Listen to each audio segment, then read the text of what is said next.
Olá, sejam bem-vindos a mais um ensaio sobre a cervejeira. Eu sou o João, este é o Zé.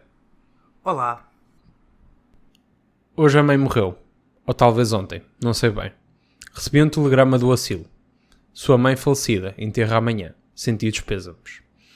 Isto não quer dizer nada, talvez tenha sido ontem. Eu digo e continuo a dizer que este não é o meu livro favorito de sempre. Embora tenha que admitir as minhas parcialidades, e este é o meu autor favorito de todos os tempos. Autor / intelectual. Mas isto é o melhor parágrafo inicial de qualquer livro que alguma vez tenha sido escrito. Por diversas razões. Aliás, Eu discordo, mas vai. tu não sabes o que é que dizes. Tu não sabes o que é que dizes. Então diz-me lá um outro exemplo de um parágrafo inicial melhor que este. In a hole there lived the hobbit. Oh! Está feito, está feito. Também para aqui Tens aí- para o isso do Senhor dos Anéis. Tens aí um Buracos melhor. já muitos. Não Tens aí um te lembras melhor. do Vasco Santana, chapéu já muitos? Buracos já muitos, caralho. É o melhor parágrafo. Não sabes o que é que dizes. Não sabes o que é que dizes. Sim. Como já devem ter percebido, o tema de hoje, deste ensaio, é O Estrangeiro, de Albert Camus. Alberto Que é o... Camus. Alberto Camus. Dou chapadas no focinho. Que é o meu escritor / intelectual / filósofo favorito, como eu também já mencionei. Foi um homem, pode-se dizer, complicado. Divorciou-se e casou-se uma enumeridade de vezes. Mas vou só fazer este pequeno à parte acerca dele, que se calhar pode levar melhor as pessoas a compreenderem quer este livro, quer outros que ele escreveu ao longo dos tempos, que independentemente daquilo que se passasse na sua vida pessoal, a nível moral, excluindo a parte romântica, era irrepreensível.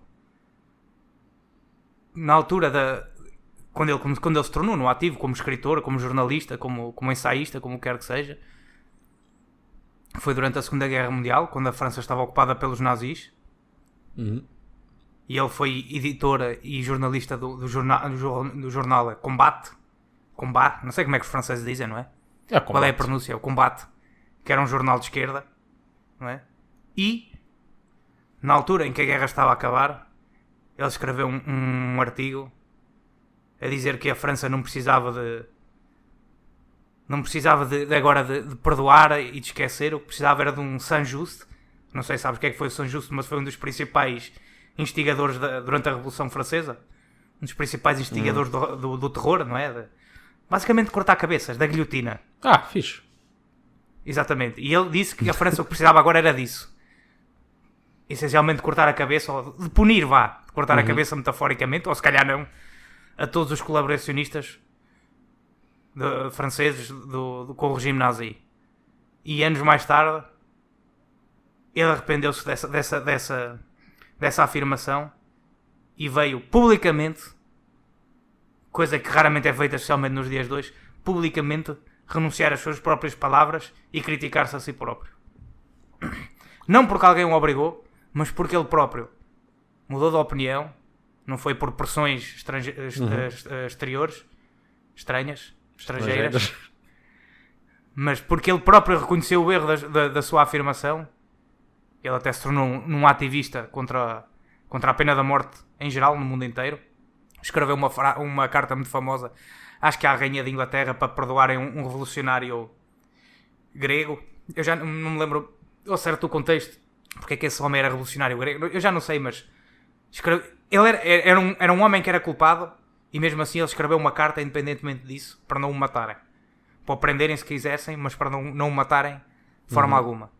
E aliás, antes de passarmos ao livro, tenho ainda mais duas afirmações dentro deste panorama a dizer que é: ele, na altura em que os intelectuais franceses, muitos deles vergonhosamente apoiavam todos o regime stalinista na Rússia, mesmo já sabendo eles muitos dos crimes, das gulags, das polícias secretas, dos assassinatos, das repressões que existiam no regime stalinista, mas mesmo assim por alguma razão eram comunas e tinham que apoiar o único regime comunista que existia na Europa, não é?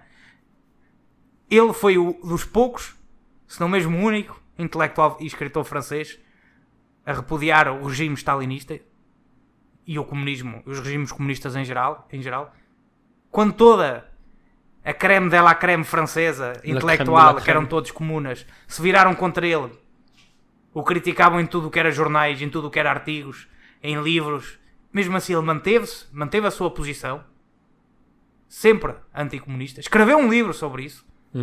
Escreveu um livro que é O Homem Revoltado, que eu também já li, tu não leste, mas se calhar não é um dos mais famosos dele, mas especialmente lá na França até é moderadamente famoso, mas cá para fora se calhar não é tão famoso, mas eu já li.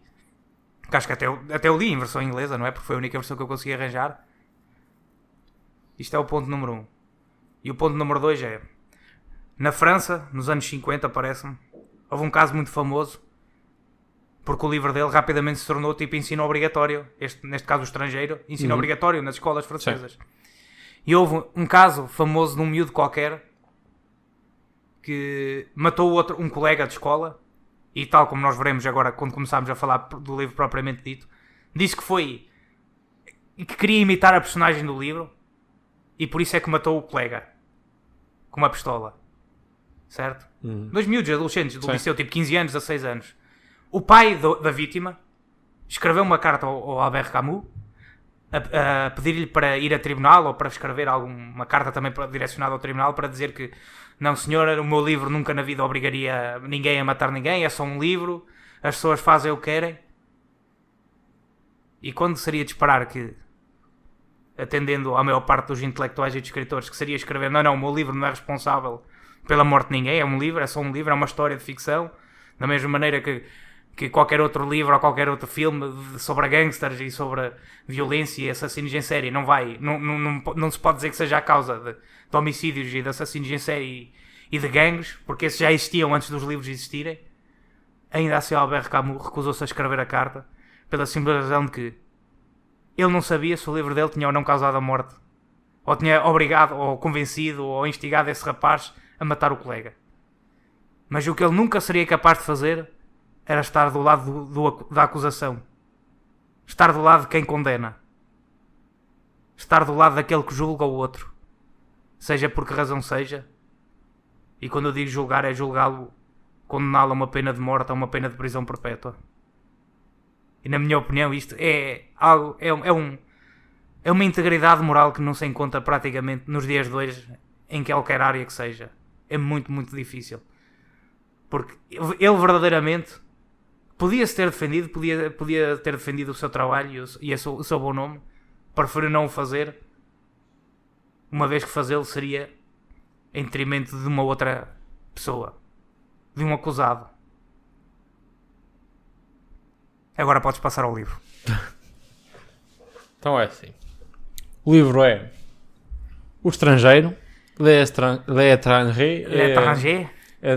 Je parle un petit peu de français, mas não muito. É um petit peu só. Olha, eu falo um petit nenhum. Um petit nenhum, bem bom. O livro é de 1942. Exato, ou seja, já... Deixa-me só dizer, faz parte do Círculo do Absurdo, que é o Estrangeiro. O Mito Sísifo, que é um livro de ensaios filosóficos, e depois a peça, que é o Calígula. É o Círculo do Absurdo, na altura em que ele desenvolveu a teoria filosófica do absurdo. Desenvolveu? Exatamente. Não foi ele que a criou, ele desenvolveu-a, explorou-a. Podes prosseguir. Bem, 1942, ou seja, há mais de 5 anos.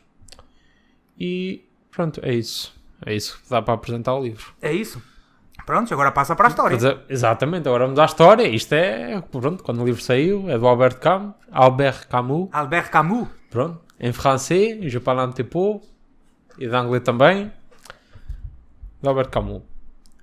Então é assim. O livro começa com a frase que eu li no início do ensaio. Hoje a minha mãe morreu, talvez ontem, não sei, recebi um telegrama do asilo. Pronto, o meu está a acabar, está muito trabalho.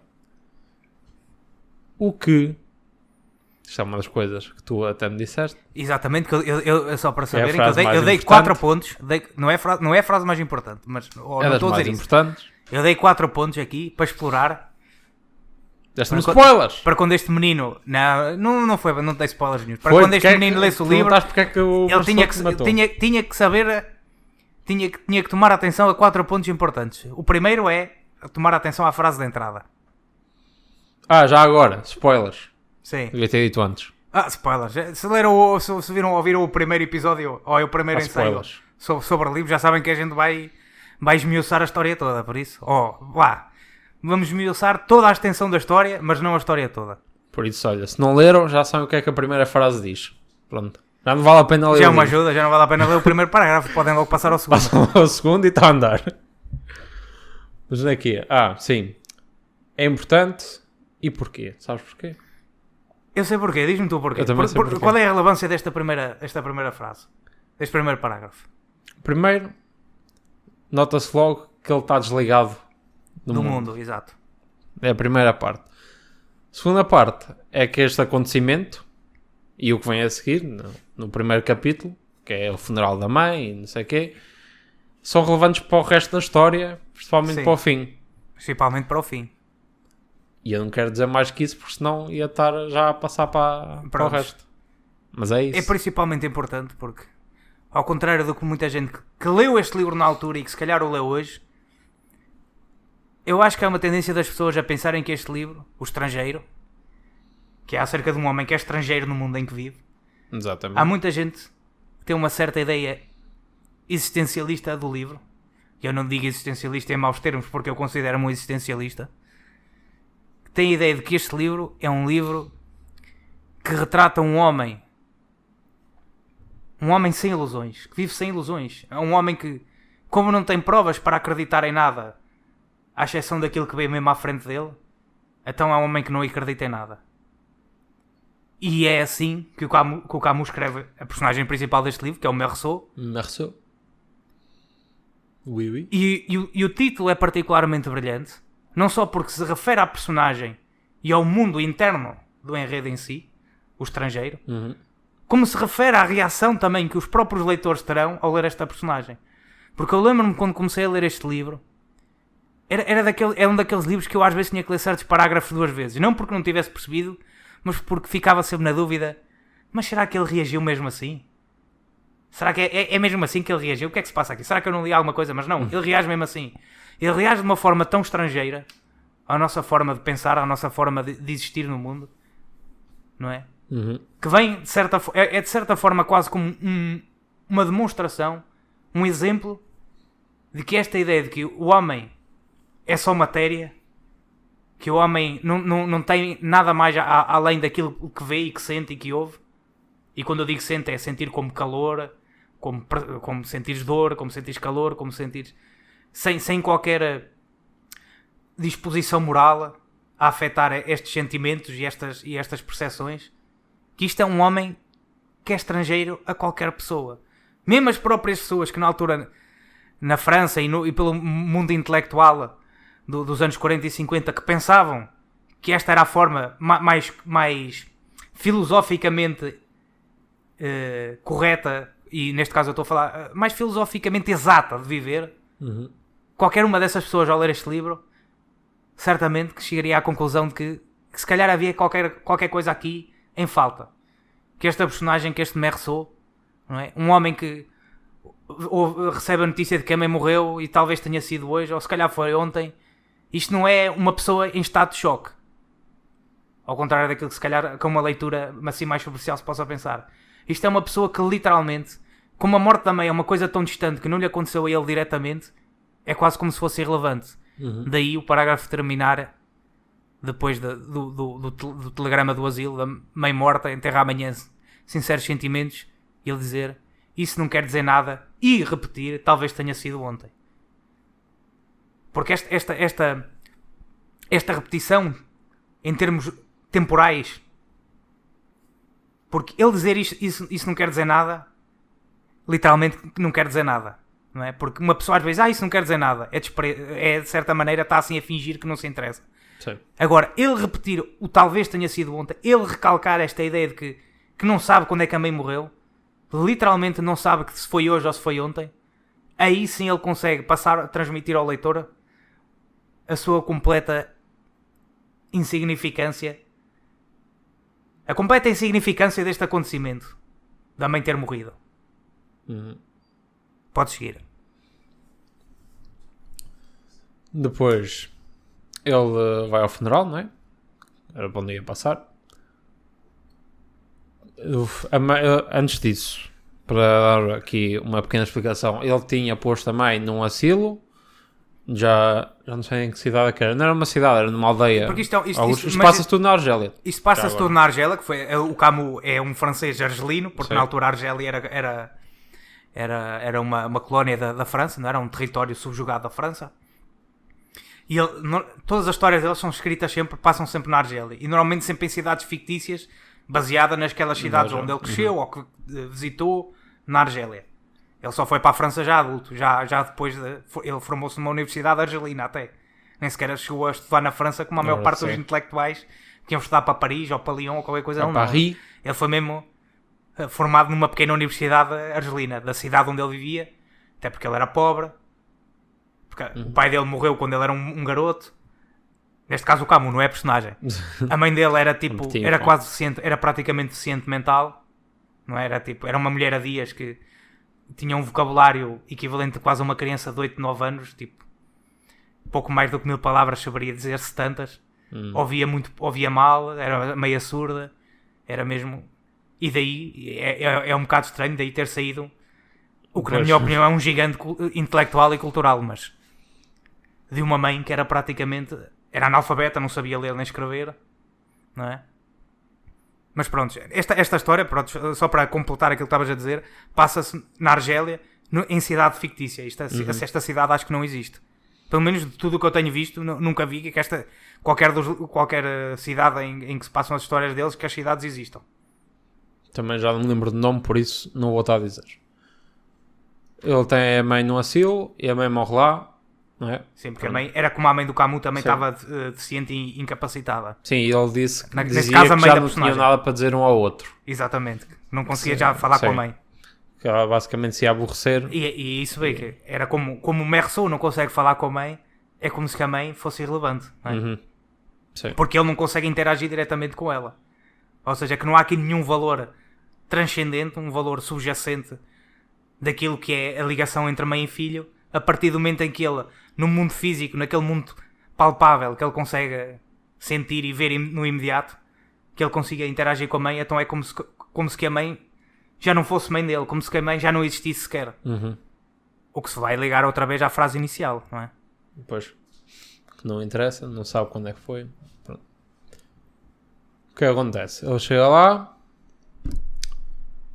e é recebido pelo... Como é que se chama? Era o diretor do asilo ou qualquer coisa, não é? Primeiro é o porteiro. Pronto, pelo porteiro, depois é o diretor do asilo e faz o funeral. Faz o funeral, está aqui outras coisas que acontecem, que é, ele não quer ver a mãe, é ali indiferente. Sim. Ele não é que ele não quer ver porque lhe é indiferente, é sempre isso. É porque da mesma maneira que tu não queres ver o pedregulho que está ali atrás da casa, não é? Sim. Ou um ramo caído de uma árvore, ele também não quer ver a mãe. É essa a perspectiva. Há um momento de... Aquela noite que ele lá passa, em que estão lá os velhos todos, os amigos da mãe, ou amigos, pronto. Sim. Também lá estavam internados, todos a chorarem, e ele... Não nada. dá uma única lágrima. Pois. Exato. Que é importante para o desfecho da história. Exatamente. Bebe um café, mas isso não interessa. Isso podes passar à frente, não interessa. Depois lá também entra outra personagem importante, que é... Não era o namorado, mas era como se fosse ali o namorado da mãe. Sim. Mais tarde também é relevante. E depois é o dia do funeral.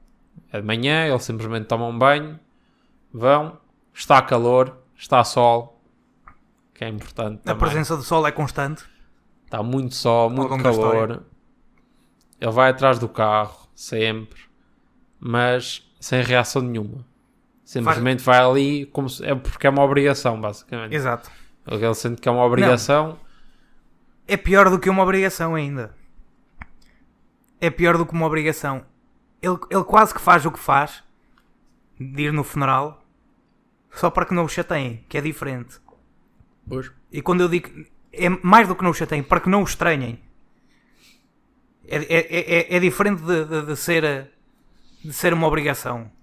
Ele simplesmente quer que não... É quase como se quisesse que não o estranhe. É quase como se ele sentisse que isto é o que ele tem que desempenhar para ser um ser humano. Isto é o que se faz. No mundo em que ele existe.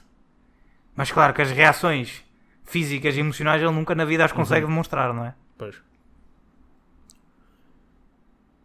Depois do enterro, ele simplesmente vai-se embora, não fica lá tempo nenhum, acaba a enterrada e Assim que, tchau, entrada, Lara.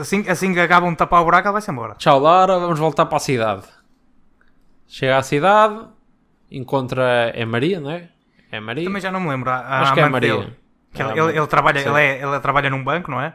Sim, acho que sim, trabalha no banco. Não me lembro bem. É tipo um funcionário burocrático Sim. num banco. E ela era colega dele, encontram-se, e no mesmo dia em que ele volta... É no mesmo dia em que ele volta? É pá, agora também já Não não. sei bem. Eu também já li isto há Se é no há mesmo uns dia, quantos anos. acho que é no dia a seguir. É no dia a seguir, ele volta, vai com ela, vão para a praia, vão ao cinema e pronto, é isso. Não lá. É que é mesmo isso, porque há de se notar que em todas. Uma pessoa a pensar que isto é uma relação amorosa em que ele, de certa maneira, que isto é como se ela fosse namorada dele, a Maria, Sim. não é? Mas ela nem sequer é isso, é. Por- Ela pensa que é. Sim, mas para ele não. E o leitor comum, mais uma vez, está estando habituado às histórias normais, vai ler isto a pensar que ele só quer porque ele é tipo é um javardo que anda com mulheres e que só quer sexo. É que nem sequer é isso. Porque ele não anda com outras gajas. Sim, é só a Maria. Anda só com aquela. É quase como que ela é agradável, ele é daqueles gajos que lá está, é completamente estranho. É tipo, ele anda com aquela gaja quando acha que vai ser um pouco divertido. Quando acha que lhe vai, de certa forma, consumir um pouco daquele momento. Não é? Sim. Porque ele não está apaixonado por ela. Ela está apaixonada por ele, mas Sim, ele não mas está ele- apaixonado por ela. Para ele, ela É também indiferente. é-lhe indiferente, à exceção de que é quase como se fosse uma ferramenta.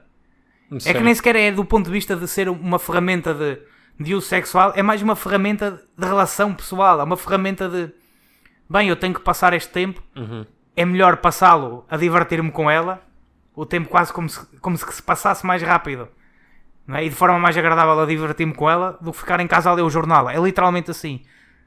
Não é sequer por relação sexual, só pelo simples facto. É Sim. como se que, bem, é mais agradável ir à praia com ela do que ir sozinho, não é? Basicamente. Porque chega uma altura em que ele, mais lá para a frente, é quando ele quando começa a fazer amizade com aquele gajo, com o proxeneta que aparece mais à frente, ele simplesmente não quer saber mais dela porque ele achou ele mais divertido e simplesmente ignora a ela. Começa a ignorá-la a ela. Depois mais tarde ela também pergunta se ele gosta dela, se ele quer casar. E ele a diz que resposta, tanto lhe faz. se tu queres, É o que tu quiseres. Se tu queres, ok, está bem. Por Sim. isso é o que eu digo que quando ela impede em casamento, nessa parte, também percebe-se muito bem a personagem. É que se fosse um gajo literalmente interessado só por sexo, o gajo dizia que não, porque arranjava outra. Ele nem sequer adora o trabalho de arranjar outra gaja. Ele já tem aquela, está contente com aquela porque está já ali. Tá bom. Está à mão de semear, por assim dizer. Não é? Sim. Nem sequer se quer dar à chatice de arranjar outra.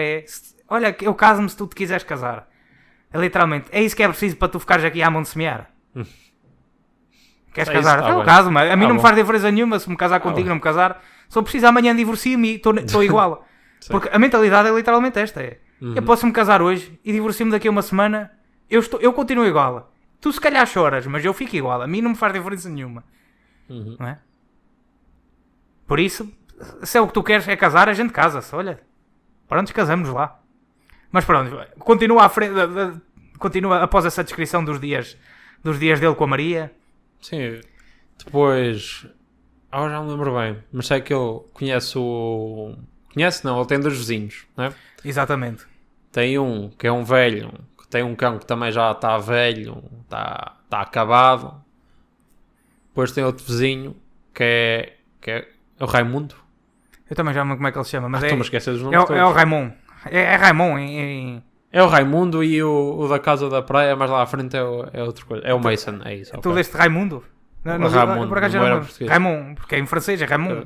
Não, estava Raimundo. Então é porque se calhar eles traduziram o nome, não sei. Era o Raimundo, era.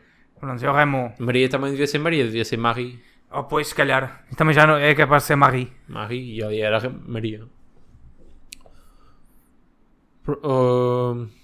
Proxeneta, o O Ramon. Que é importante. O que é que Não, mas primeiro o cão.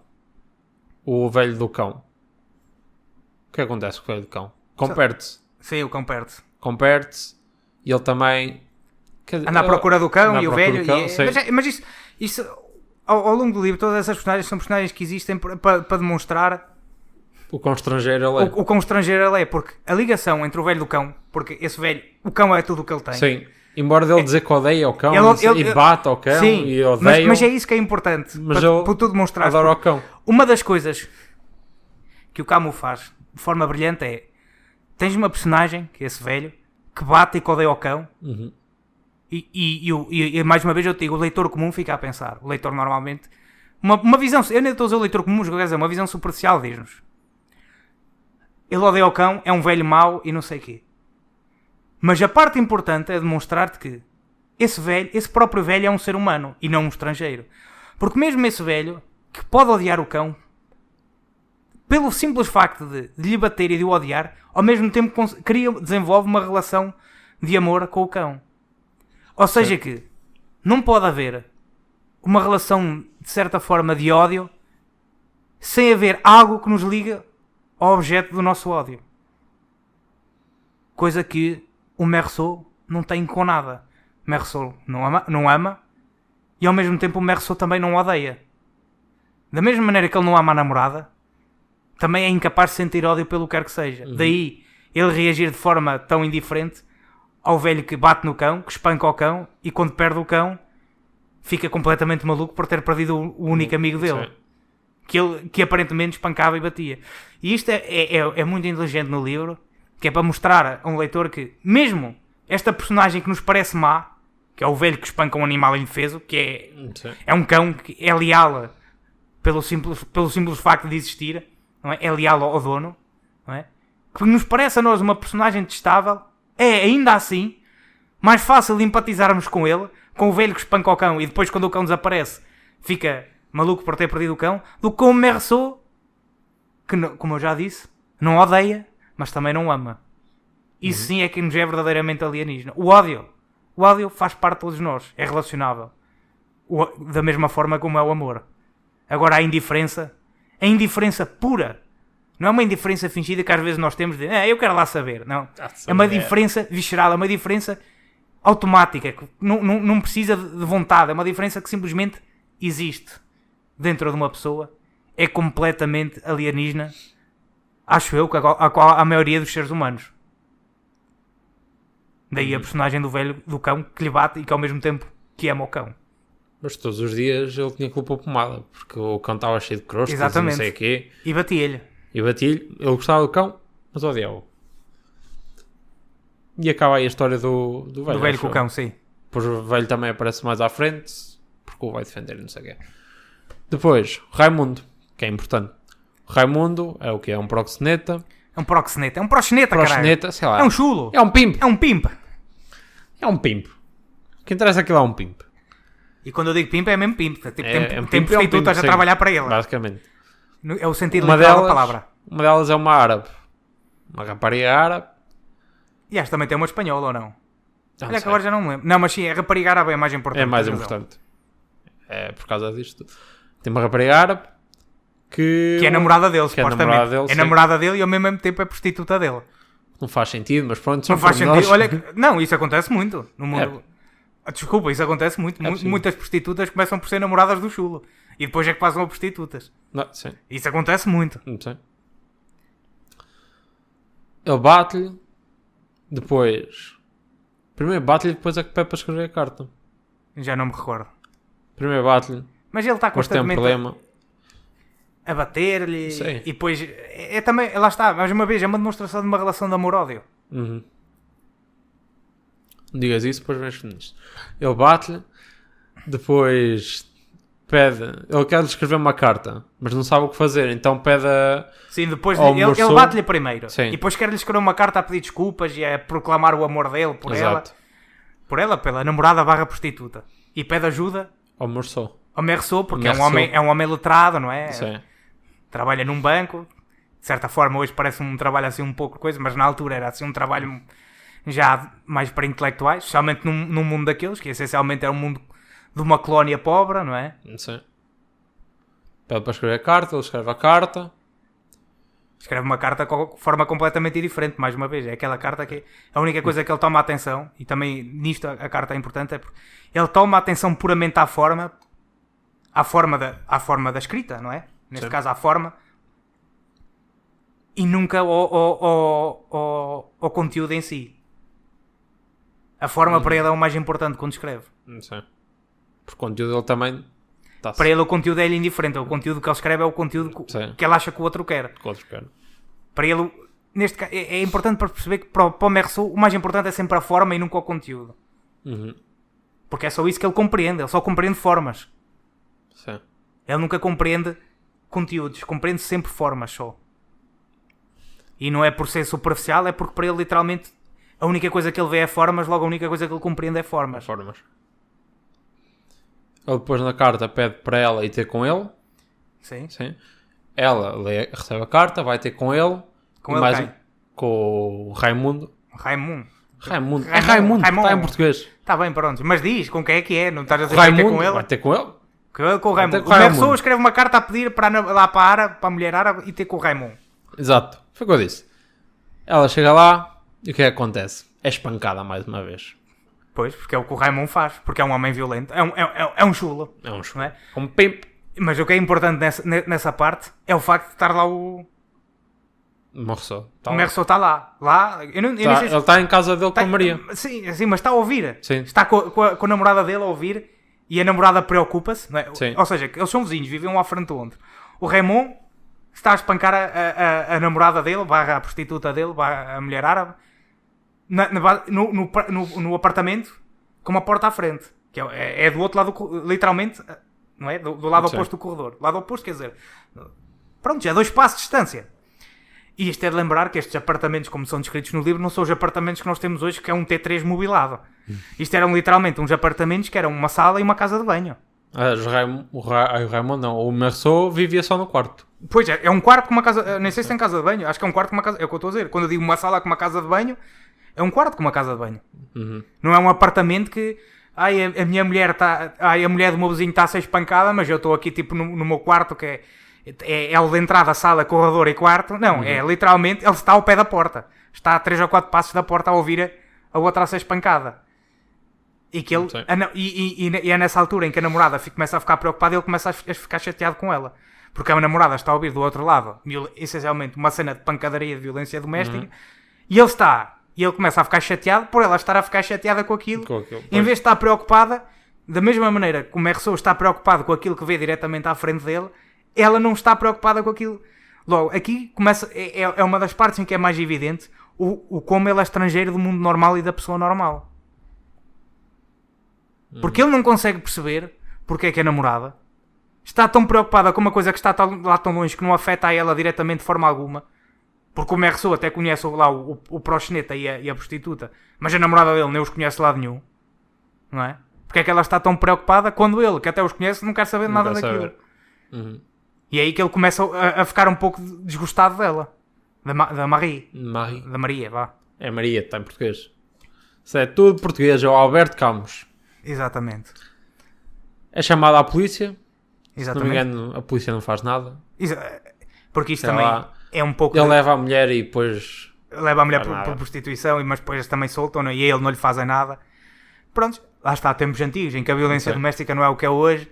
E também é de pensar que, mais uma vez, o Raymond, que é francês, já não me lembro se ele é francês ou é espanhol, mas é europeu, enquanto que ela era árabe. Isto é um pouco daquela crítica social que na altura, e era de facto assim, em que os considerados árabes, ou seja, que não eram árabes, mas eram os muçulmanos nativos das antigas colónias, que eram considerados como cidadãos de segunda, não é? Uhum. Tanto na Argélia como nas outras colónias francesas, na Tunísia, igual, nessas colónias francesas no norte da África e ali na zona do Levante, não é? Do Médio Oriente. Depois disso, o que acontece? É agora que aparece o irmão. Eles saem de casa. Exatamente, o irmão da mulher árabe. Da mulher árabe, sim. Um dia qualquer... Em que o Raymond convida o Meursault para ir a Sim, uma para ir. tainada com os amigos, essencialmente, com os Sim. amigos dele, e o Meursault aceita, porque ele aceita sempre estas coisas, porque ele precisa de alguma coisa para preencher os tempos vazios quando não está a trabalhar. Eles vão e acho que não são perseguidos vão à pelo praia. irmão, pois não. Não, eles vão fazer uma espécie de piquenique à praia, que acho que é nesta altura que vai a Marie também. Eu agora já não me lembro se a Marie também está presente, mas acho que sim. Não sei, acho que na primeira vez, não. Na primeira vez eles soltam os dois e o Raymond até diz, olha, aquele é o irmão da coisa. É o irmão da Não árabe, sei. da mulher Não lembro árabe. o nome dela. E eles têm medo que eles os persigam. Que o Exato. irmão os persiga, mas eles acabam por não perseguir, não é? Sim, só trocam Exato. assim uns olhares. Não, mas nessa altura já está segundo como lembro, já está o Merceau com o Raymond e com os amigos. Uhum. Não é? Em que eles se encontram quase como se os dois grupos estão aí a fazer uma tainada à praia e encontram-se, veem-se, não é? Olham-se mutuamente, o Merceau até pergunta, ele vem atrás de nós, porque sempre com aquela indiferença de vem atrás de nós, que é quase como se, bem, é bom saber que ele vem atrás de nós, Sim. que é para saber o que é que eu tenho que fazer a seguir. Não é? Literalmente assim. Mas depois acaba por não acontecer nada. Depois eles separam-se, não é? Esses dois grupos, ou seja, os árabes dos pés negros, que era o nome que se dava aos franceses /europeus que estavam nas colónias francesas, chamavam-lhes os pés negros. E pronto, lá fazem a tainada deles. E depois é quando um amigo do Raymond, não é? Que está na tainada, ou já não me lembro, acho que é um amigo do Raymond ou é o Raymond, não, que mostra o revólver. Não. Ainda não é nesta altura? Ainda não. Ainda não é Então nesta primeiro altura? ainda conhecem Então pronto, então se calhar já me estou a adiantar. o Mason. Prontos, O mais Mason. um. Depois o Mason, eles têm um encontro qualquer, tipo couples date ou que não sei o quê. Sim, sim, sim. E depois o Mason convida-os a irem passar todos um dia lá à casa da praia dele. Sim. Depois eles vão, pronto, têm esta festa toda, né? Vão para a casa da praia, passam um dia normal, depois no dia a seguir, ou é no mesmo dia, acho que é no mesmo dia, pronto. Encontram lá o irmão e um amigo com ele. E Sim, um amigo, o irmão da árabe, ou seja, o árabe, encontram dois árabes. Sim, os dois E um árabes. deles é o irmão da mulher árabe que o Raymond espancou. Espancava. Na primeira, sim, no primeiro encontro, eles andam à porrada. Ele está só com o Raimundo. Sim, eles tiveram ao almoço, ficaram cheios. E enquanto as mulheres ficaram a tratar da Lá na casa da praia, né? Fazer as coisas que eram na altura as coisas de mulher. O Mason ficou em casa também. A fumar. Exato. Mas o Raimundo estava chateado e queria dar uma volta. Exatamente, queria espairecer. Sem querer espairecer, até queria ir sozinho, mas o Merceau foi com ele. Sido acompanhado porque era melhor do que não fazer nada. Eles vão na praia, encontram lá então o irmão dela, da mulher árabe, com outro árabe. Com outro árabe, sim. Desta vez eles já andam à porrada, sacam de uma faca, um deles tem uma faca. Um dos árabes, sim. E alejam o Raimundo. Exato. Por isso, eles depois vão para casa. Não, o Raimundo saca do revólver. No revólver e ameaça-os. E os árabes com as facas recuam perante a ameaça do revólver. Exato. Depois voltam para casa, o Raimundo fica em casa e por algum motivo, já não lembro porquê. É o Merceau, pede para ver o revólver, pede-lhe para guardar o revólver e guarda o revólver no bolso. Depois o Merceau sai e vai sozinho dar uma volta. Decide dar um passeio. Decide dar um passeio. Neste passeio, encontra outra vez os árabes, que estão quietos. Sem fazer nada. Sem fazer nada. Sentados na praia, essencialmente. Sentados na praia. Acho que é na praia que eles estão. É na praia, mas acho que era num sítio qualquer específico. Pronto, mas é um sítio na praia. Um sítio na praia, assim, um sítio solitário na praia. Exato. Estão lá simplesmente, quietinhos. Até acho que estavam a brincar com a faca, não interessa. O que é que o Merceau faz? O Merceau saca do revólver. Dispara uma vez. Acerta-lhe. Ele está, acho que cai morto simplesmente no chão. E depois dispara outras 4 vezes. Sempre contra o árabe. Que já está morto. O irmão da namorada do Raymond. Exato.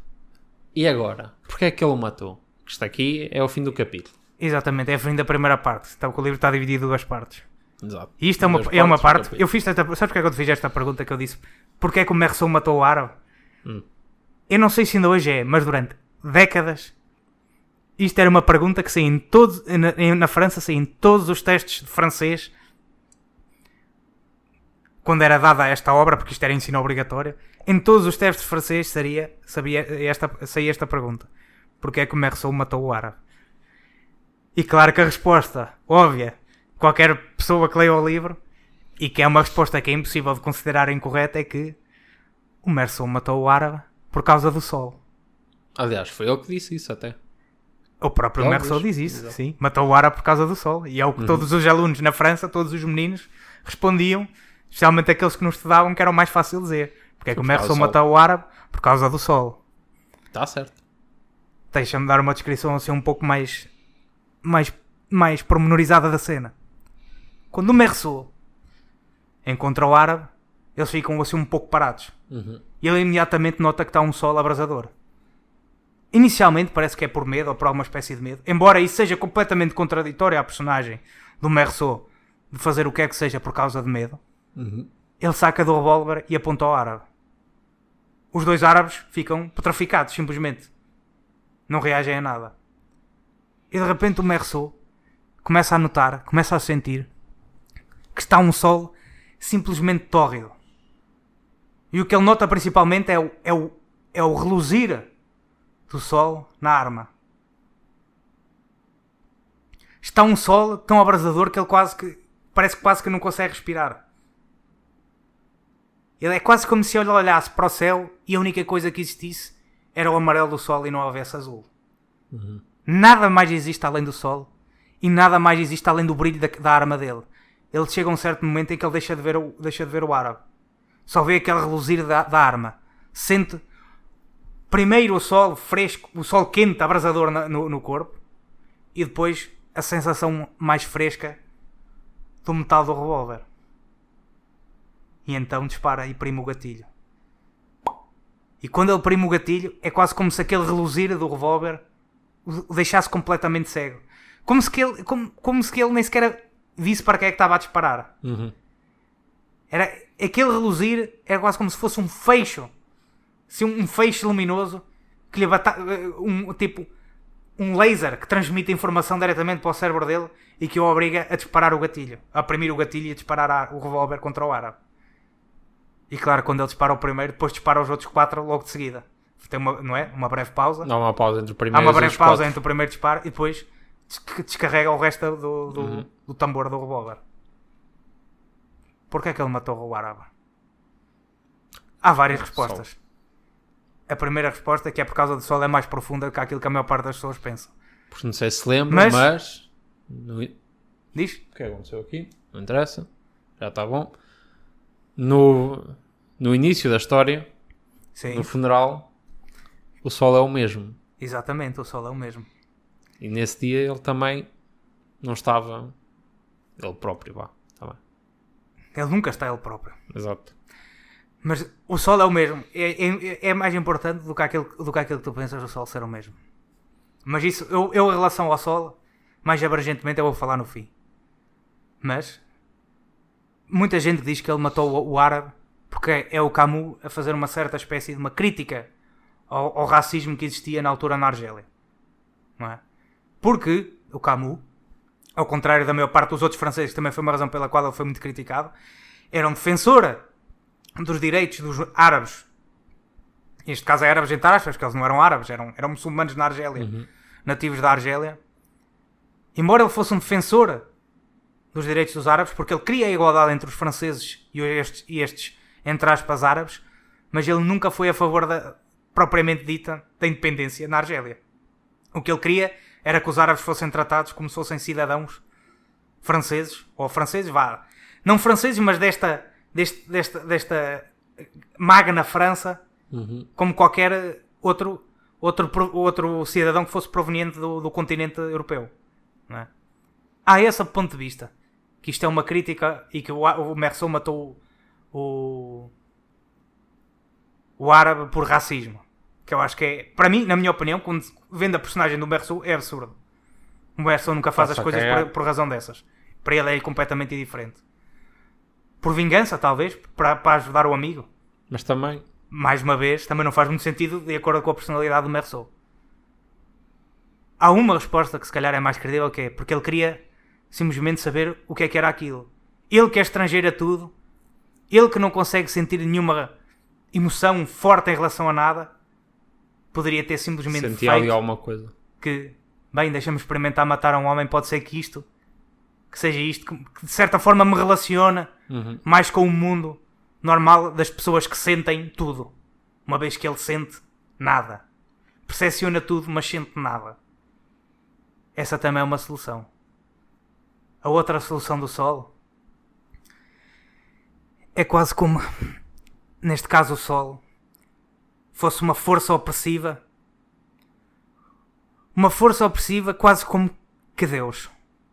Um Deus do qual ao qual ele não quer estar subjugado da mesma forma que não está subjugado a mais nada. Uma vez que ele não está subjugado ao amor, ele não está subjugado ao ódio, ele não está subjugado ao dever, à alegria, a nada. Puramente a passar o tempo. É a única coisa que ele quase que o preocupa. No entanto, o Sol está lá, da mesma maneira que estava quando a mãe morreu, da mesma maneira que está agora que ele tem a arma apontada ao árabe. E será que matar o árabe foi a forma dele de se tentar libertar do Sol? Deste Sol que está lá sempre? E que por mais que ele faça, por mais que ele ache que todas as emoções, não é todas as emoções, que todas as ideias, que todos os sentimentos, que todas estes conceitos morais são irrelevantes, nada disto lhe permite escapar ao Sol e ao calor que o Sol lhe impõe, e há a ideia de que o Sol dita quando é que é dia, o Sol dita quando é que é noite. Se fores a ver bem, o Sol é a única força que o consegue de alguma forma restringir de alguma maneira. E no entanto ali está o Sol, e ali está a arma dele, e ali está o árabe. É quase como se fosse a resposta de um animal perante uma corrente, que é simplesmente rosnar e imprimir o gatilho e matar o árabe. Agora na segunda parte do livro é a parte que trata o julgamento, não é? o julgamento Pelo homicídio. dele, sim. O homicídio do árabe. Ora bem, o julgamento. Está calor, para variar, não é? Está sempre calor. Está sempre calor. O sol está sempre presente. Há um calor enorme. Na parte da manhã há uma pessoa com leque. Na parte da tarde toda a gente tem leques. É importante, porque está calor. É importante para evidenciar que o sol está sempre presente. Ele está indiferente. Vai respondendo ao calhas, basicamente. Vai respondendo àquilo que lhe perguntam. Fizeste isto? Mataste? Sim. Mataste o gajo? Matei. O advogado dele não parece ser uma pessoa muito experiente. Não interessa, mas... Não interessa. No mesmo dia, não. No dia a seguir, ou o caso seguinte, é o caso de um parricida.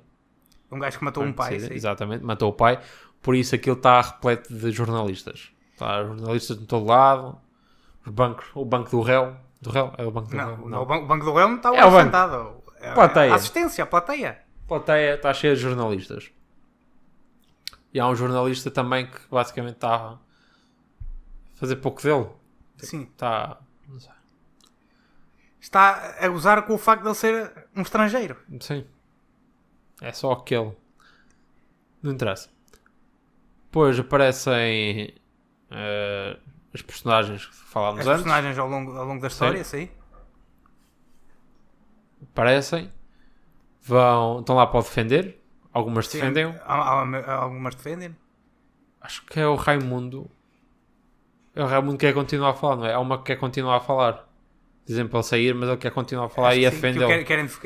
Porque é aquela não, é o velho. É o velho que é o velho. Depois, exatamente, porque a maior parte das personagens querem defendê-lo. Sim. A maior parte das personagens que apareceram na história, é isto que eu quero dizer. É o velho ou o Raimundo? Não lembro com quem é que é. Um deles pergunta-lhe: queres ser meu amigo? Ou és meu amigo? Ele diz que sim, só. Pode ser. Não é importante, porque pronto, são amigos e estão lá a defendê-lo. Mas... Mas é daquela ideia de que não há defesa possível. Sim, ele simplesmente matou um árabe. E admitiu que matou um árabe. Porquê? Olha, porque me apeteceu. Não é? Ele diz que foi o sol. Pois, ele diz que foi o sol. Foi o sol que lhe estava a bater na cara e pronto. E teve que matar o árabe. Porquê? Porque o sol lhe estava a bater na cara. Exato. Mas o que é importante nisto é as personagens quererem defendê-lo. Tu, como leitor, queres defendê-lo. Mas é porque tu foste, de certa forma... porque neste caso a ideia é pôr o leitor do lado destas personagens que são os amigos dele. Eles são amigos dele, ele é que não é amigo deles. Sim. Mas pronto, estas personagens foram como de certa forma sugadas para o mundo dele, para este mundo alienígena, este mundo em que nada interessa, que tudo é irrelevante. Até tu, como leitor, que ao início o estranhas, e isso vai depois mais à frente, aí é que se percebe bem que tu, como leitor, foste sugada para o mundo dele em que nada interessa. Esta ideia de que ai, um proxeneta está a espancar uma gaja, não interessa. Ai, este gajo espanca o cão, não interessa. Ai, a minha mãe morreu, não interessa. Ai, eu matei um árabe, não interessa. Tu chega a uma certa altura, tu começas a... O livro, a maneira como o livro está escrito, a narrativa, puxa-te para este mundo. Em que tu chegas a uma altura em que ele matou um árabe e o que é que se interessa? E eu não estou a falar isto do ponto de vista racista, porque podia ter morto uma pessoa qualquer. Aí ele matou um gajo, o que é que se interessa? Até tu começas a chegar a uma certa altura, começas a pensar assim: oi, mas o que é que interessa ele ter morto o árabe? Porque é que lhe há de acontecer alguma coisa? Tu começas a pensar, tu e eu, qualquer pessoa que leia, de certa forma começa a pensar um pouco assim: mas porquê é que ele há de ser preso? Porquê é que ele não sabe de safar? Nada tu começas a pensar, começas a, de certa forma, a sincronizar as ondas de pensamento dele. O que deixa completamente horrorizado a todas as pessoas que estão na plateia. Sim. Não é? E o juiz e não sei o quê. E é agora que vem, no fim do julgamento, que vem à baila, quando aparece lá o diretor e o porteiro do asilo, a ideia de que ele não chorou. Exato, porque até aqui o advogado dele dizia que ele era capaz de safar com uns anos. Não, ia apanhar uns anos, mas... Apanhava uns anos de cadeia e depois safava. Se quer um árabe também não interessa muito, não é? Lá está. Sim. Na altura, na França, o árabe era... Não é na França, não. Nas colónias francesas, o árabe era menos importante. Se ele tivesse morto um pé negro, não é? Um francês, era diferente. Agora, matar um árabe já não é tão relevante. Só que pronto, agora aparecem os outros dois. O porteiro e o diretor do asilo. Do asilo, sim. Do asilo. Que dizem que ele não chorou. Nem sequer chorou no funeral da mãe. Não sentiu nada. Aparece o Tomás Pérez, que é o namorado o que era o velho amigo, namorado, companheiro da mãe dele. Exato. Mas é que ele não chorou. Também a falar mal dele. E é aí que ele é condenado. Sim, o advogado pega nisso tudo e diz: como é que um homem nem sequer chora, nem chora pela morte da mãe. A morte da mãe. Sim. Mas a ideia é mesmo essa: é que ele não é condenado no tribunal pelo crime. Ele é condenado pelo facto de ser um estrangeiro, de ser um homem que é incapaz de sentir as emoções normais. É aí que o próprio juiz e as pessoas na plateia o começam a ver como um monstro. É aí que tu, como leitor, começas também, se calhar, inicias o processo de o ver de certa forma como sendo... Eu digo um monstro, não me estou a referir a monstro por ser mau, monstro por ser uma coisa não humana. Por ser algo não humano. É quando aparece essas... É quando toda a gente dentro do livro, dentro da história do livro, começa a ver assim, e quando tu, o leitor, o começas também a ver assim. Começas tu a perceber: epá, mas porquê é que eu estava a defendê-lo? Porquê é que eu estava a dizer que ele não devia ser preso por matar um árabe? Tipo, a mãe dele morreu e ele nem sequer chorou. Isto claramente não é tipo um homem normal. Isto é um homem horrível. É um monstro. É um monstro. É um estrangeiro. Ali há uma coisa. Pronto, ele é o advogado da acusação. Usa esse argumento. Ia dizer que ele não era assim muito a favor da pena da morte, mas se alguma vez fosse mesmo a favor da pena da morte, era para um homem que não chorou a morte também. Era para este gajo, para o Meursault. O Meursault. O Meursault é a coisa, é o... que não chorou a morte também, sim. É o Renault. Ele acaba por ser condenado à morte e pronto. E depois, como é condenado à morte, volta a ser preso. Sim, à espera. Fica à espera. Da execução. Da execução, exatamente. E é quando ele diz que... mesmo, e mais uma vez, mesmo quando ele está preso, ele é completamente diferente. Ele passa o tempo todo a dormir. Sim, mas nesta altura ele já começa... Mais ou menos. Desta vez ele já começa a ter algo... Ainda não é bem nessa altura. Ele, quando está preso, ainda maioritariamente o que ele faz é dormir e a dizer que o difícil de estar preso é o aborrecimento e que um gajo morre e não ter tabaco para fumar um cigarro, não ter jornal para ler, para se entreter, não ter nada. E está à espera da pena da morte. E ele mesmo, porque ele na altura ainda não sabe se vai ser condenado a prisão perpétua ou à morte, ou à pena de morte. Não, ele sabe que ele foi condenado à morte. Mas ainda não sabe se lhe vão... Não sabe se vai acontecer. Se vai mesmo acontecer. Ele nunca sabe. Ele começa a ter esperança pela primeira vez. Exatamente. Ele começa a ter esperança. Que não vai morrer. É isso que depois o chateia também. No fim. Exato. Sim. Ele começa a esperar a esperança de que talvez alguma coisa aconteça e que dizer- ele não seja realmente morto. A dizer que, ai, não sei o quê, eu devia ter prestado mais atenção a estas coisas, às penas de morte, para ver se alguma vez havia alguém Que que safava. safava ou não. Como é que eu poderia fazer isso? Como é que eu podia fugir? E pronto, ele começa a ter esperança, aqui ele torna-se um pouco mais humano. Exato. Quando deparado com a sua própria morte. Exato. Que é um conceito bastante existencialista neste caso. Depois aqui entra o capelão. E este sim, para mim, é o clímax da história. Nem é sequer quando ele mata o árabe, nem o julgamento. É agora quando entra o Sim. capelão. E o capelão quer que ele se volte a... Pergunta se ele acredita em Deus. É a primeira E ele coisa. diz que Diz que não. não acredita em nada. Não acredita em nada, exato. E o capelão fica lá, vai insistindo, vai falando com ele. E ele vai insistindo para que ele acredite. A dizer Para que se arrependa. Sim, que se arrependa. Para Porque poder... ele diz que todo homem se volta a Deus no fim da sua vida. Todos os que ele conheceu, basicamente. Exato. Porque ele, como é óbvio, é um capelão que já fez isto várias vezes, não é? Sim, nisto na altura era comum. Sim. Havia, até se vê naqueles filmes antigos americanos, não é? Quando um homem é condenado Sim, à morte, à lá vai morte. o capelão e ele arrepende-se e reza e não sei o quê e pede perdão. E O que não é o caso do Merceau. não é o caso do Merceau. Pelo contrário, o Merceau fica irritado, Não. Ele fica furioso. fica furioso, agarra o capelão capelão. pelo colarinho Ele à vontade dele matava logo ali. e matava-o, exatamente. Pela primeira vez ele sente alguma coisa, sente fúria. Não é O que- indiferente. Completamente contra a ideia dele. Exato. E aqui, mais uma vez, na minha opinião, volta a ideia do Sol. Porque eu acho que na mente do Merceau, o Sol e Deus é a mesma coisa. Oh Deus do Sol. E na iconografia, especialmente da católica, sempre houve essa ligação entre Sol e Deus. Não é? Porque é que Jesus Cristo normalmente tem sempre aquela orelha brilhante atrás nas pinturas e nas esculturas na cabeça dele? É uma representação do Sol. Sol e Deus é como se fosse a mesma coisa. E no entanto aqui vem este capelão, quando ele já está condenado à morte, não é? Sim. Quando começa a sentir estes primeiros indícios de esperança que o começam a fazer sentir alguma coisa. E vem mais uma vez esta ideia do Sol ao qual não pode escapar. Nem mesmo agora que vai ser condenado à morte ele pode escapar ao Sol. Mesmo agora que ele está numa prisão escura, recôndita, em que mais ninguém existe a não ser ele, até aí aparece o Sol outra vez, na forma do capelão. Aliás, mais do que o Sol, é a ideia do Pai. Quase como se este Sim. capelão fosse uma representação do pai dele. E eu digo pai, não o pai biológico, o pai com P grande, a ideia em si de pai, de um homem que é responsável por ti, de um homem que tem algum poder sobre ti, não é? Que é o caso do pai.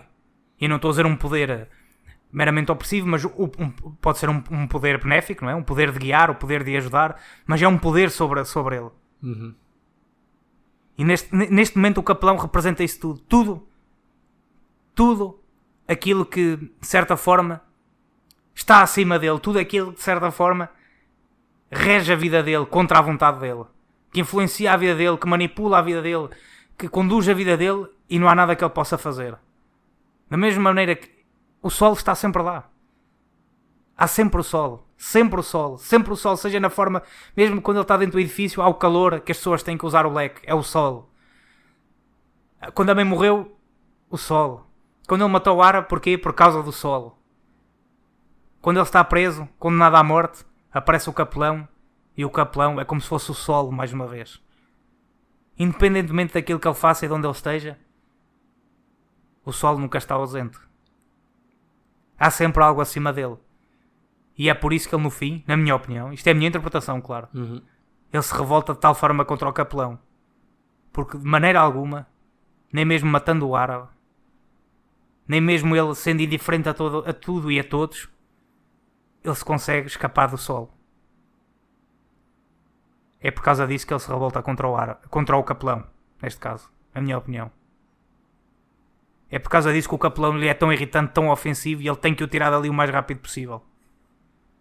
Quase que o matava, à vontade dele. Porquê? Porque é como se fosse um representante, um enviado do Sol. Isso sim é uma boa interpretação, mas eu Se também tiveres acho outra, que diz. seja porque o capelão vai lá para lhe dar esperança e ele também como ele já tinha alguma esperança, não é? Mas ele não a queria. Sim. E ele sempre a insistir para lhe dar, porque ele estava a dar aquilo que ele não queria. Ele queria também já conformar com a ideia de que ia morrer e que não havia volta a dar. Sim, matar todas as ilusões, Sim, exatamente. matando-se ele próprio. Exato. Nesse caso, matando-se ele próprio, não, aceitando a própria morte. Acho Com a que também própria é por morte causa morriam disso que ele- todas as ilusões e todas as esperanças. Exato. Acho também por causa disso que ele fica assim tão irritado. Mas mais com uma ela. vez, eu acho que isso Primeira na minha vez opinião, é que estava sempre o mal. sol. É sempre alguma coisa que está acima dele, alguma coisa que é exterior a ele. Sim, nesta altura ele também já está numa cela em que já tinha sol. Sim, uma cela que tem uma luz. Tem uma luz, uma janela. Uma janela, sim. Uma janela para o exterior. É isso. E como é que... Agora, olha, eu não me lembro como é que a história acaba. Ele acaba com a execução dele, já não me lembro. Isso era outra coisa de discussão. Não, isso falta a esperança, porque ele não gostava da ideia da guilhotina, porque era certa. Exato. Era 10 pessoas que fossem à guilhotina morriam. Sim, Se ela não cortasse à primeira, cortava a olha, segunda. cortava à segunda. Mas ele gostava da ideia de que houvesse uma injeção, Que houvesse uma aleatoriedade. sim, em que tipo, só Podia- 9, 10, só não, mas 9 em 10 pessoas morriam. Havia Mas sempre aquele aquela um- uma que não morria. Podia não morrer. Porque, Sim. e eu volto a insistir nesta ideia porque eu acho que é o mais importante do Sol. Do Sol estar sempre lá, do Sol ser certo. E tudo o que ele quer, o que ele não quer na vida é certezas. Certezas exteriores, isto é. Uhum. Qualquer coisa que seja certa, exterior a ti, como o Sol, é uma coisa que tu não podes influenciar de maneira alguma. É um fenómeno completamente além do teu alcance. Da mesma maneira que não há nada que tu possas fazer para que a guilhotina não te corte o pescoço, não há nada que tu possas fazer para que o Sol não nasça no dia a seguir. Por isso é que eu acho que o tema do Sol é tão recorrente e tão abrangente neste livro. Eu acho que acaba assim, não é? Depois ela é executado. Sim. Ele nunca chega a ser executado no livro. É simplesmente fica a ideia de que vai ser. Eu acho que acaba aí. É. Também tem aqui ali o Não, estou a dizer que não. Ele não chega a ver a execução dele. Ele é simplesmente... Fica com a ideia em que ele expulsa o padre e resigna-se ao facto do universo, do Sol, da guilhotina, de lhe serem completamente... Da mesma maneira que ele era indiferente para o mundo é indiferente para ele. Percebes? Uhum. Como se essa grande cólera tivesse lavado de mim um mal, esvaziado de esperança, dentro dessa noite carregada de signos e estrelas, eu me abria pela primeira vez à eterna indiferença do mundo. Ao percebê-la tão parecida a mim mesmo, tão fraternal, enfim, eu senti que havia sido feliz e que era feliz mais uma vez. Para que tudo fosse consumado, para que eu me sentisse menos só, restava-me apenas desejar que houvesse muitos espectadores no dia da minha execução e que eles me recebessem com gritos de ódio. Acaba como começa, meu menino. Acaba como começa. Agora, tens alguma apreciação / conclusão final que queiras fazer em relação ao livro? Não sei, tu tens tu? Eu tenho consigo sempre coisas falar. para dizer, meu menino. Então diz. Como eu já disse, este livro, que é o mais famoso do Camus, insere-se naquilo que ele próprio intitulou como sendo o ciclo do absurdo.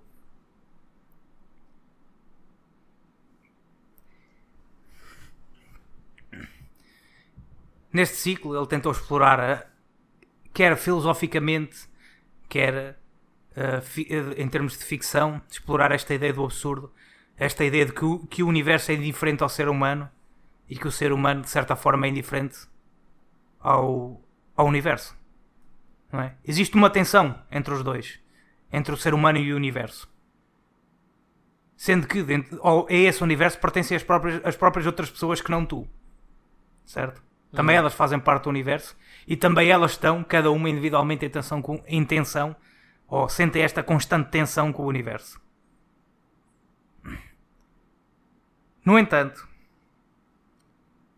é uma ideia errada como eu já mencionei, na minha opinião, ver o Meursault como sendo o ser humano quando desprovido de ilusões à la Nietzsche, à la Sartre, não é? Isto é uma demonstração para qualquer leitor de que um ser humano desprovido de crenças, de todas as crenças, e quando eu estou a falar de crenças estou a falar de algo em que tu acreditas sem provas irrefutáveis, não é? Algo que tu acreditas, mesmo não sei lá, mesmo não tendo uma certeza absoluta, certo? Que uma vida que existe meramente alicerçada por certezas absolutas, que neste caso a única certeza absoluta que nós temos é as nossas próprias percepções, é uma vida que é completamente estrangeira à pessoa normal. À pessoa normal não, a qualquer pessoa. Acho que nem um sociopata vive assim. Isto foi um pouco para combater ideias, se calhar, da altura de filosofia francesa que estavam muito em voga. Não é? Corrente filosófica à qual o Camus até era tangencialmente correlacionado, não é? Aliás, até houve um debate muito famoso na altura em que o Camus começou a escrever contra o stalinismo, contra o comunismo em geral, em que veio o Sartre criticá-lo e dizer-lhe onde é que está o Meursault? Em relação àquilo que o Camus escrevia, perguntar nisso que tu escreves, onde é que está o Meursault? Onde é que está o Sísifo, que é outro livro? Onde é que está o Calígula? Onde é que estão estas personagens que viviam sem ilusões, estas personagens que acreditavam naquilo que viam, estas personagens que não tinham estas crenças em deuses e em ideias transcendentes que não se veem, que não se conseguem apalpar? E o Camus, a única coisa que lhe disse é: se foi assim que tu leste O Estrangeiro, então não leste o livro. E estou a parafrasear, mas é: se foi assim que leste O Estrangeiro, então não leste o livro como era a minha intenção que tu o lesses. Porque a ideia do Meursault não é, de certa forma, mostrar um exemplo daquilo que o ser humano pode ser, era mostrar o quão estranho seria o ser humano como alguns achavam que ele devia ser. Aliás, seguindo uma corrente política, há um discurso muito famoso do Camus. Eu já não lembro se foi na altura que ele ganhou o Prémio Nobel ou quando foi discursar em relação a qualquer coisa de alguma organização de política anti-guerra, anti-colonialismo, anti-imperialismo, assim uma organização mais de esquerda, ou se foi pela altura de Prémio Nobel, em que isto mais uma vez eu vou ter que parafrasear porque eu não tenho aqui as frases à minha frente, estou a falar só daquilo que me lembro, em que de certa forma vem à baila o facto de ele, naquilo que escrevia, não ser propriamente explicitamente a favor da independência da Argélia. Ou não era da independência da Argélia, de ele não estar do lado na altura dos eu vou-lhe chamar, os franceses chamavam-lhe terroristas, mas eram as guerrilhas argelinas, que eram grupos terroristas, faziam atentados terroristas, não é? Embora esta palavra terrorista agora está, de certa forma, tem uma certa conotação negativa, mas neste caso eu estou a falar dos grupos de resistência argelinos, a favor da independência. E perguntaram-lhe porque é que ele não era a favor, se ele era um gajo que até era de esquerda, se ele até era um gajo que escrevia a favor da liberdade humana, que era contra a opressão, contra os grandes poderes, era contra a pena de morte, porque é que ele não defendia estes grupos de resistência argelina, de independência argelina? E ele, é de lembrar que a mãe dele nunca saiu nasceu na Argélia e nunca saiu da Argélia. A mãe dele, que era meio analfabeta, pouco falava, que era tipo uma mulher a dias, que na altura já não era mulher a dias, era uma mulher reformada. Provavelmente era ele que a sustentava, que ele nunca atou-se para a França, porque ele sabia que aquela mulher nunca na vida ia conseguir viver uma vida saudável e feliz num mundo que não fosse aquele que ela sempre conheceu, porque ela não era capaz de se adaptar a outro sítio, não tinha inteligência para isso, não tinha capacidades cognitivas para isso, sempre viveu na Argélia, não é? E em relação a essa pergunta ele respondeu: entre um ideal de justiça e a minha mãe, eu vou escolher sempre a minha mãe. Ou seja que há qualquer coisa mais do que... Há qualquer coisa inerente Embora nós não consigamos definir bem o quê, embora nós não conseguimos escrevê-la num papel, e eu não estou a falar naquelas ideias de autoajuda, é uma coisa que é indescritível por palavras, de certa forma. Não é que seja indescritível, mas é impossível de apontar com 100% de certidão com palavras no ser humano. O que é essa coisa? Eu não sei. No caso do Camus era a mãe dele. O amor que ele sentia pela mãe. No caso de outra pessoa será outra coisa qualquer. Mas há qualquer coisa no ser humano que, independentemente de nós sermos seres racionais, que só acreditamos em evidências e naquilo que vemos e naquilo que conseguimos provar, há sempre algo mais. Neste caso, tenho que voltar a reafirmar, há sempre o sol. Há sempre o sol.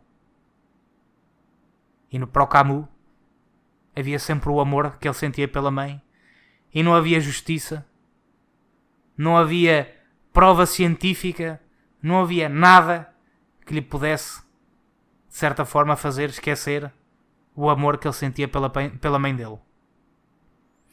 Por isso ele nunca seria capaz de defender essa resistência argelina quando eles andavam a meter bombas em autocarros, quando andavam a fazer atentados e tiroteios nas ruas, a maior parte das vezes direcionados à polícia, ao exército francês, mas que apanhavam esses danos colaterais. Por mais justos que fossem os ideais defendidos por essas organizações independentistas, nunca da vida ele poderia estar do lado deles. Porque da mesma maneira que para o Meursault havia o sol, contra o qual ele se revoltava, contra o qual ele se revoltava e era incapaz de vencer, para o Camus havia a mãe dele e o amor que ele sentia por ela. É daí que eu vejo, de certa forma, a perspectiva com a qual ele escreveu O Estrangeiro. Porque até mesmo o estrangeiro, quando chega ao fim, quando lhe aparece o capelão, até ele, por mais indiferente tenha sido toda a sua vida, até quando mata um homem, quando lhe aparece o capelão naquela prisão, até aí ele o odeia. Porquê? Como tu disseste, e bem, veio de certa forma vender-lhe uma esperança que ele não queria. De certa forma, o capelão trouxe-lhe o sol, a luz que ele não queria. E é aí que ele compreende que essa luz é inescapável, que esse sentimento de esperança é inescapável. E por isso ele revolta-se contra ele. E não há indiferença que o valha. E chegamos assim ao fim deste ensaio. Mais um ensaio sobre um livro. Provavelmente para o mês que vem haverá outro. Ainda temos que escolher o livro. Provavelmente é a biografia do Justin Bieber, mas são pormenores. Não se esqueçam de... É engraçadota o menino. É verdade, é verdade. Não se esqueçam de deixar likes. Porque isto agora estamos no YouTube, por isso pedem-se likes. Subscrever, ativar o sininho. Ao maninho. Essas coisas. E é isso. Temos os links na descrição. Sigam-nos nas redes sociais, exatamente. man. Instagram, Facebook. São só essas duas. YouTube também é uma rede social. Por isso, YouTube. E é isso. Até à próxima.